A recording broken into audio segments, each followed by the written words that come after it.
અને હવે સમાચારો વિગતવાર જોઈએ તો કચ્છમાં કરોડો રૂપિયાનું કોકેન ફરી એકવાર ઝડપાઈ આવ્યું છે। કારના બોનેટના એર ફિલ્ટર નીચે આ કોકેનનો જથ્થો જે છે તે સંતાડવામાં આવ્યો હતો। એસઓજીએ 147.67 ગ્રામ કોકેન ઝડપ્યું છે। કોકેન સહિત 1.53 કરોડનો મુદ્દામાલ પણ જપ્ત કરવામાં આવ્યો છે। વધુ એક વખત કચ્છમાંથી કરોડો રૂપિયાનું કોકેન ઝડપાયું છે। કચ્છના લાકડિયા હાઈવે નજીકથી આ કરોડોનું કોકેન જે છે તે ઝડપી પાડવામાં આવ્યું છે। એસઓજીએ 147.67 ગ્રામ કોકેન અહીંથી ઝડપી પાડ્યું છે। પૂર્વ કચ્છ એસઓજી પોલીસે આ કાર્યવાહી કરી છે અને જે જગ્યાએ આ કોકેન છુપાડવામાં આવ્યું હતું તે જોઈને પોલીસ પણ ચોંકી ઉઠી। કારના બોનેટના એર ફિલ્ટરની નીચે આ કોકેનને છુપાવવામાં આવ્યું હતું। આ કારમાંથી 147.67 ગ્રામ જેટલું કોકેન જપ્ત કરવામાં આવ્યું છે।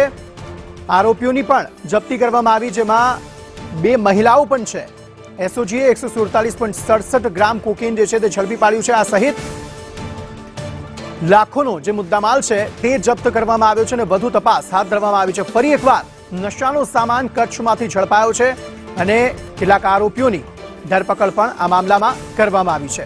અલ્પેશ ગોસ્વામી વધુ માહિતી આપી રહ્યા છે। અલ્પેશ, જણાવશો શું વધુ વિગતો? અંકિત, વાત કરવામાં આવે તો કચ્છમાંથી સતત આ પ્રકારે ડ્રગ્સનું જથ્થો છે તે સતત મળી રહ્યો છે, ત્યારે વધુ એકવાર આ પ્રકારે લાકડિયા હાઈવે નજીકથી કરોડો રૂપિયાનું કોકેન ઝડપી પાડ્યું છે। પૂર્વ કચ્છ એસઓજી પોલીસને બાતમી મળી હતી, જેના આધારે તપાસ કરવામાં આવી હતી અને ત્યાંથી પસાર થતી કાર તપાસ કરતા કારના બોનેટના એર ફિલ્ટરની નીચે આ કોકેનનો જથ્થો છે તે છુપાવવામાં આવ્યો હતો।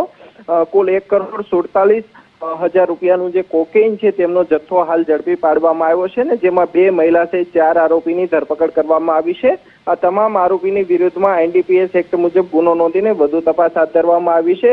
આરોપીઓ છે તે પંજાબના રહેવાસી હોવાનું પ્રાથમિક રીતે સામે આવ્યું છે ને જથ્થો કોને આપવાના હતા તેને લઈને હાલ પોલીસે તપાસ શરૂ કરી છે। જી, આભાર સમગ્ર માહિતી આપવા માટે।